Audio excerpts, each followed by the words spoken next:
What up, y'all? Appreciate you showing up, hanging out, listening to my dumbass. Like and subscribe.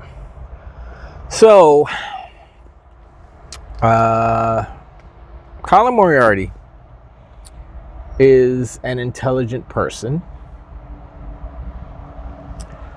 He has a large vocabulary, let's just say that. He is knowledgeable about certain things regarding American history, I guess economics, and whatever, smart guy stuff, smart guy topics, right? But the flaw in his character is that he is a pony. Now,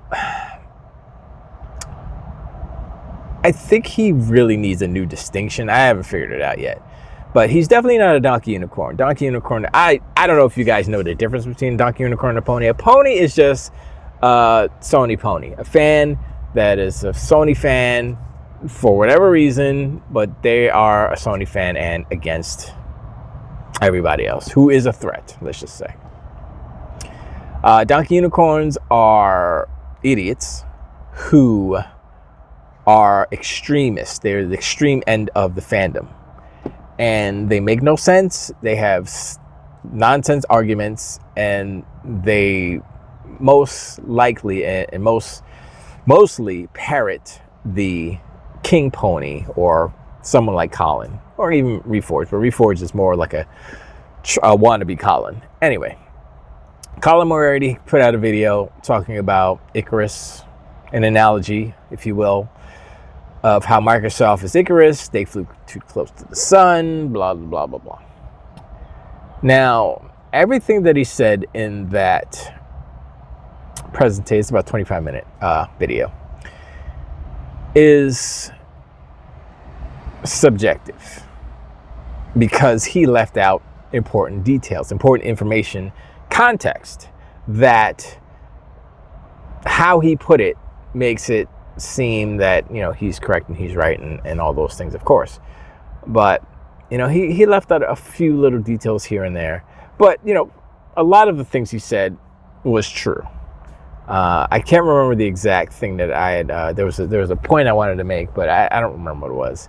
But he definitely spun the facts a little bit just to reinforce his argument or his stance or his presentation, which is his job is to keep his company fruitful, keep those clicks in there and all that stuff, keep that traffic coming. So he does things like this. So that's why I say he's intelligent.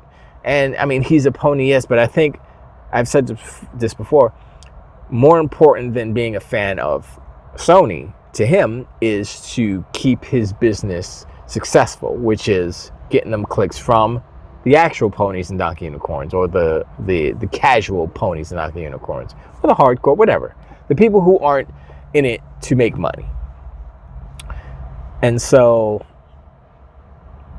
I alluded to it last video. I'm like, I wish that he wasn't so intelligent, because then he would be an easy target. But the fact that he's smart is giving these donkey unicorns and ponies fuel and ammunition and talking points and rhetorics and narratives to use. If you notice, you hear what he says in any given day, any given Sunday.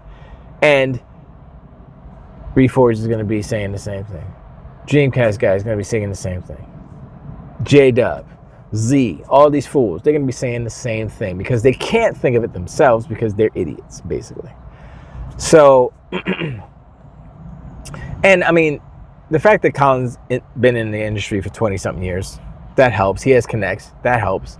And he got the scoop on the whole Concord thing. That wasn't pro-Sony, but that was, once again, to drive traffic to his videos and such. That's why he did it, because he was the only one that came out and talked about Concord like that. 400 million, right? He was the only one. And this is why I say he's intelligent. And this is why I say the bottom line for him is his business and getting those clicks. I won't say he's a grifter. I mean, I don't think he's a grifter, but he is a businessman. He needs to keep, his business going. So when he said the Concord stuff, 400 million, that was a bad look for Sony. Nobody else had the information. It was him. He had a contact. He spilled the beans. And in that instance, in that situation, he sat there and said, I got this scoop. I got this juicy stuff. We could get all the clicks. We could get a bunch of traffic. We get paid. Let's go. And that's what happened. And so when he's doing this Icarus stuff, part of it is his fandom for PlayStation, for Sony. Part of it is the narrative or the rhetoric to attack Xbox, to be pro Sony and against Xbox. And he's still following that formula. Now, how long that will last will dictate on a few things. The success of Microsoft Xbox's plans, right? The failures of Sony continuing. Last I heard, Fair Game $sign was delayed till 2026. I guess it was supposed to come out this year. I don't know. I don't think no one wants that game anyway. Nobody's like, yeah, I can't wait to Fair Game Ching. Fair Game Ching. How you say that? I say Fair Game $sign because Luke Stevens says that, and it's pretty funny. So I was like, okay. Technically, Fair Game $sign is how you say it. So, Fair Game $. Anyway, so Colin doing the Icarus thing can be applied to PlayStation the same way. You switch a little bit of the ingredients, but it's the same thing.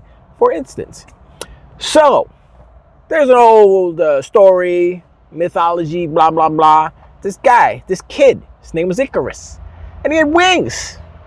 But they were made of wax, and they were made of metal, and they were made of wood, and they were made of Teflon, and they were made of Kevlar.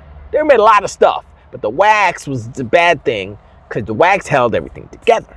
And so his pops, he said, yo, little Ick, don't be you better fly low, son. If you fly too high to the oven, or if you fly too high to the furnace or the radiator, the wax is gonna melt, and then your wings be broke. And Ick was like, man, don't worry about it, pops. I got this. And he said, and flooded away with his little wings. Sorry. Now I want to see that show. Lil Ick. Anyway, so Sony, PlayStation, Sony. They, PlayStation 3, they got smacked up and down because of the price, giant enemy crab, go get another job. They did all the things wrong, and they still managed to salvage that generation. Not really, but they say they won because they left the PlayStation 3 on the market 2 or 3 years after the generation that ended, that Microsoft said, yeah, we're done.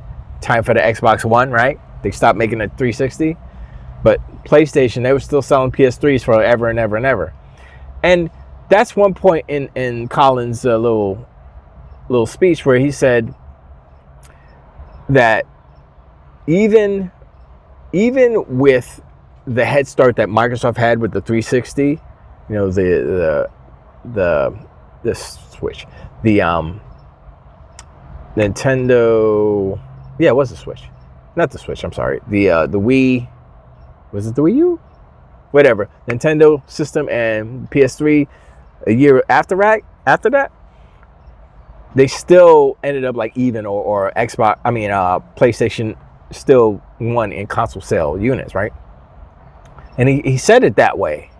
Like, Microsoft had a year head start, but PlayStation still outsold them. I'm like, this is why you have to listen to what he says and then fact check it, because he didn't add the fact that PlayStation left the PlayStation 3 on the market extra years to beat that number. That's why they did it. Not to make, sure to make money, but they weren't making that much money off of those things. They were so cheap. So it's like, really? He conveniently left out that information. So that's why I'm just like shaking my head. But anyway, so Lil Ick, PlayStation, Sony. They're flying, they're doing their thing. You know, they're building up, they're making these movie games. They're like, oh, that's a good idea, that works. How much they cost? 100 million. Okay, that's all right, that's okay. That's a lot, but still, we can do that. And the budgets kept going up and up and up. They haven't flown too close. Little Ick is still flying. He's flying higher, but he's not. He's all right. Then Microsoft starts buying stuff, and then Little Ick is like, what's going on here? What do I do? Huh? You know? And then fast forward a little bit, Microsoft's like, yo, I'm buying this, I'm buying this, I'm buying this, I'm buying this, I'm buying this. ABK! Now, Colin says that, oh, that was the Icarus moment. They got ABK. It messed up their exclusive business strategy or whatever, which is, okay, first off, that was just a general strategy, right? And this is after they had already created Game Pass. So,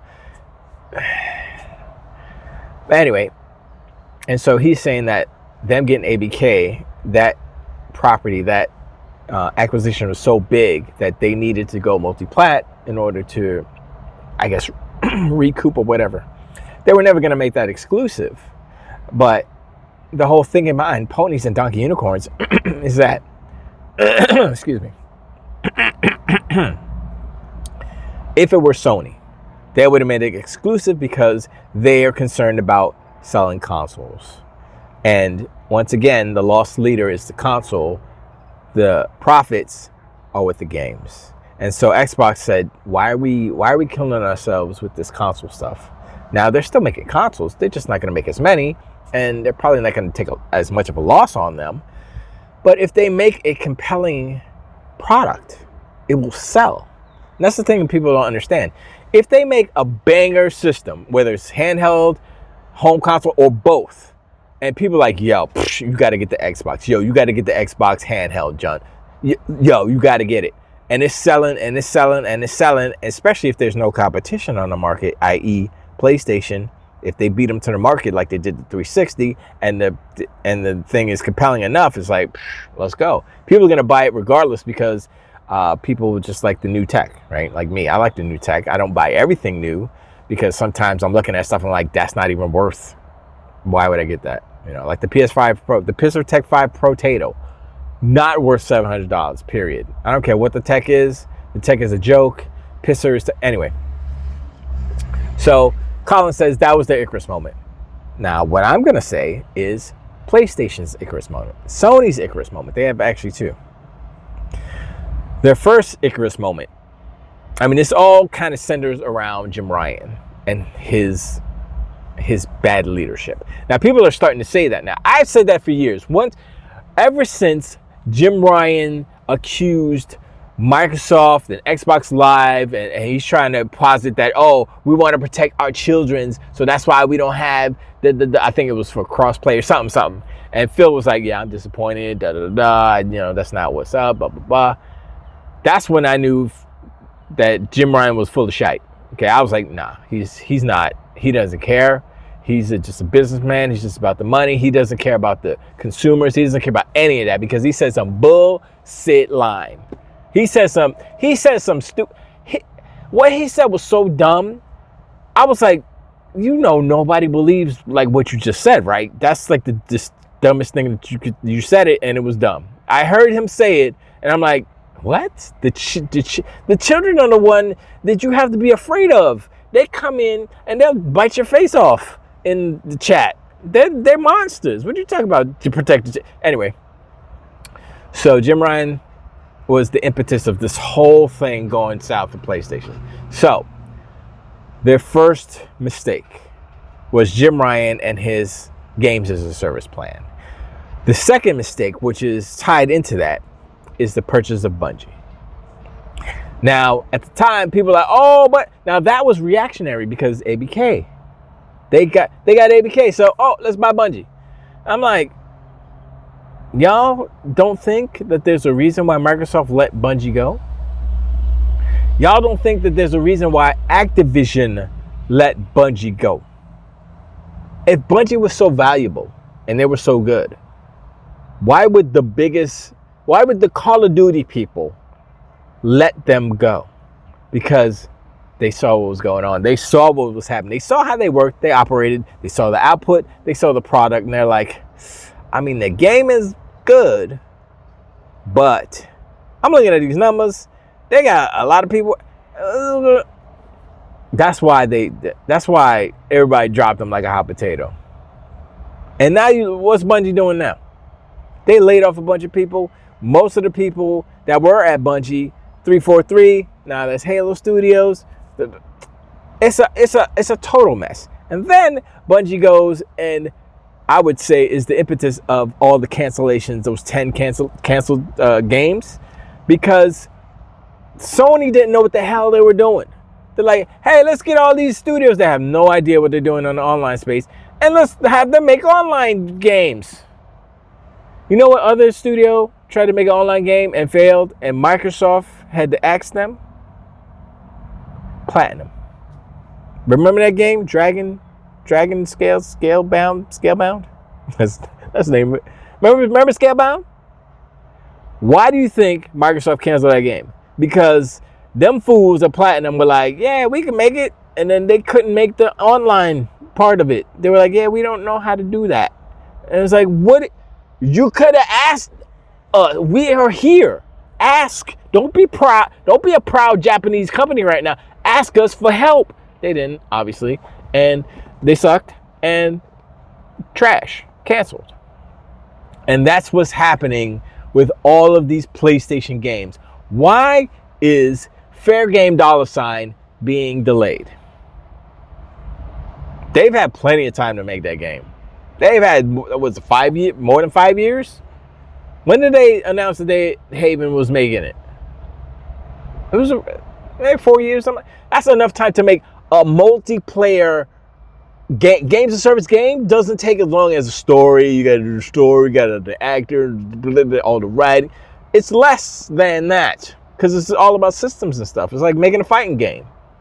So why is it taking long? Does it really take longer to make a games of service game than it is to make a single player narrative with actors and all this stuff and writing and all these things? I don't know. You know, I mean, of course, scope matters, and I guess how many different playable characters and all that thing.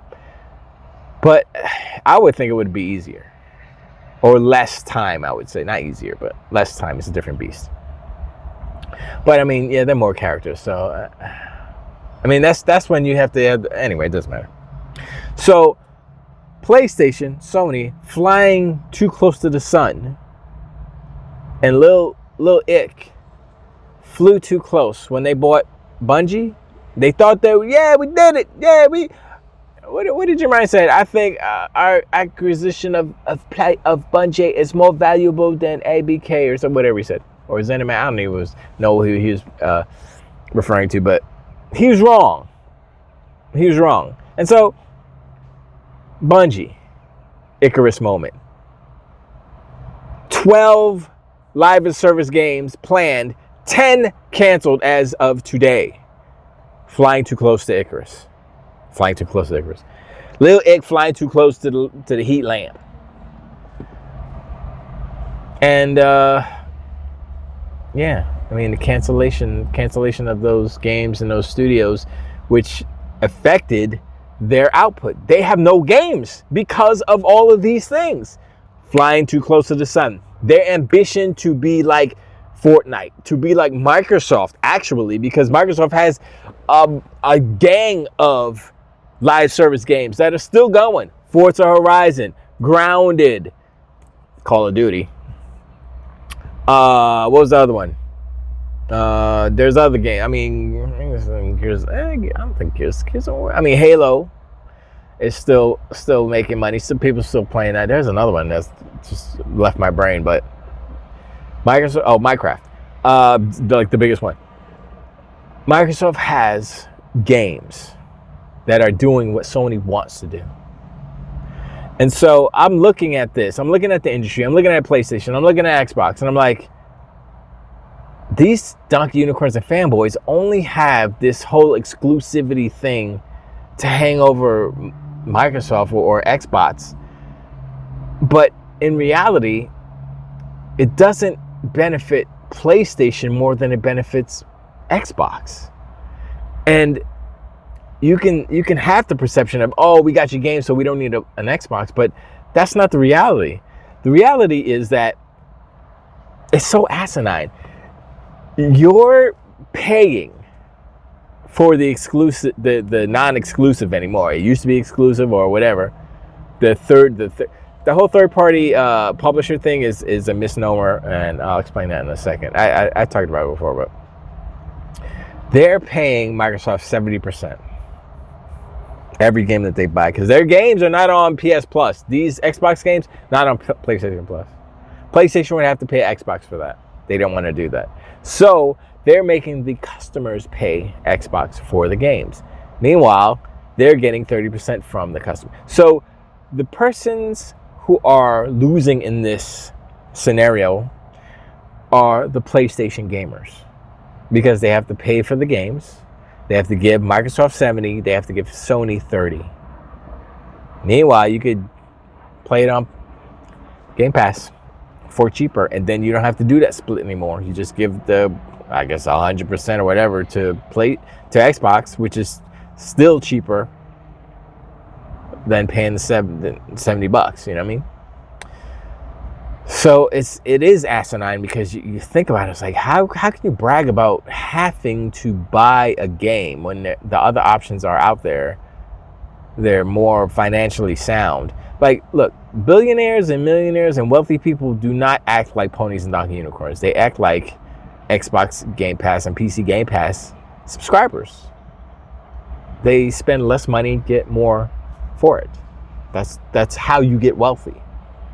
If you want to, live check to check, then you can be a pony, you can be a donkey unicorn. That's what's happening. But going back to the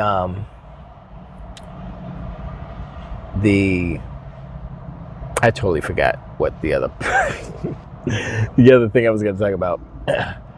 But it's amazing what's happening right now, and the video game industry. I mean, this is basically the bottom line. The most important part is that the video game industry is healthy, right? And I would say Nintendo is fine. We'll see. Like I said, the Switch 2, we'll see how that pans out. Microsoft seems like they're moving in the right direction, so they seem healthy.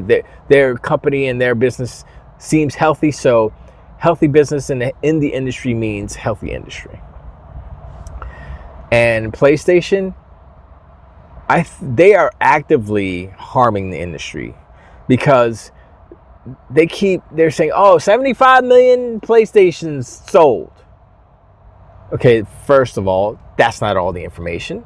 Okay, while it's not untrue, it's the perception. So the perception is they sold 75 million units to people. That's people would fill in the blanks, but that's not what it is. That's how many they manufacture to sell to retailers. They got orders from Best Buy and GameStop.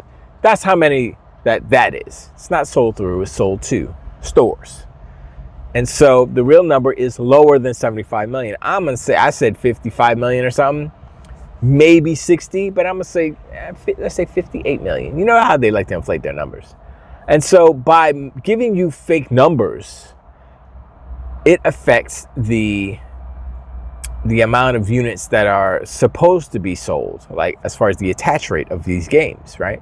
You say if it's 75 million units, well, they should be easily sell 10 million of a banger, right? But they're not. They're selling 1 million, 2 million if they're lucky, 5 million if it's a hit, 5 million perceived hit. But obviously, it's not a hit because.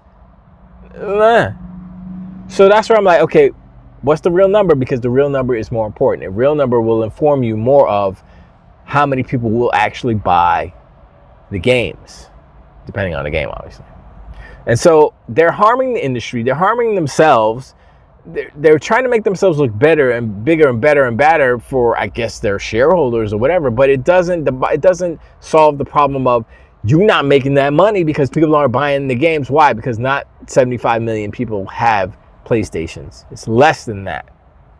And if they were selling gangbusters, if they were selling 20 million units of a game every time they put out an exclusive, then we wouldn't be having this conversation. But they're not doing that. They're underperforming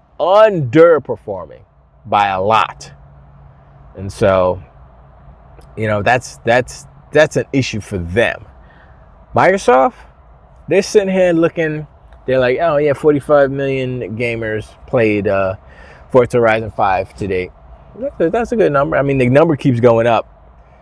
Once it drops on PlayStation, that number's going to go up by millions, I would say, because Grounded got 2 million or something like that.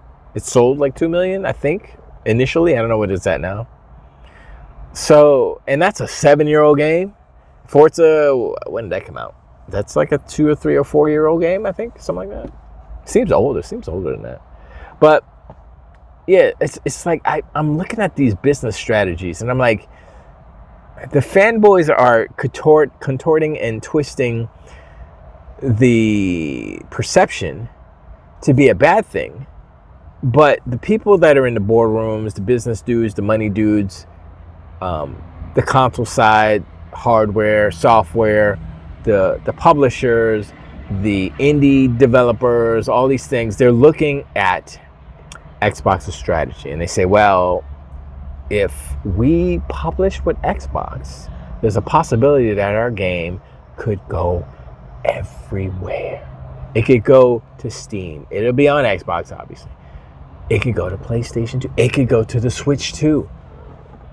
Now, you see, that's what people are talking about. The devs and the publishers are looking at that and like, yo, so why wouldn't we go with Xbox? Because, like, if, especially it's like smaller indies, it's like, yo, we could go with Xbox. They publish it, and it's everywhere. We don't even have to. They'll do all the work because they had money, and they want to sell. They want to sell it everywhere as much as possible, right? So, what Microsoft is doing is making their business strategy very alluring to these developers and these publishers, which was not the case before because everybody's on PlayStation. It's easier to make it on PlayStation, but like Square Enix, like all these other, Ubisoft or whoever it may be, they're like, we're not making this money just being with PlayStation. We got to do something different. And to do something different is what Microsoft is proposing. And their do something different is you partner with Microsoft, your game could go everywhere, make that money, son. That's the winning strategy. Whatever PlayStation is doing, I don't know buy remakes. Days Gone remastered. Oh man. Anyway, I appreciate you, Sean. This is a long one. I appreciate you, Sean. Like, subscribe. Hit me up in the comments below. Let me know what you think about Colin Moriarty's foolhardiness. A little ick. Should that be a show? Should that be a character? Yo, Pops. Little ick in the house. And then he drowns. Anyway, I appreciate, and I'll talk to you on the next one. Took the wait.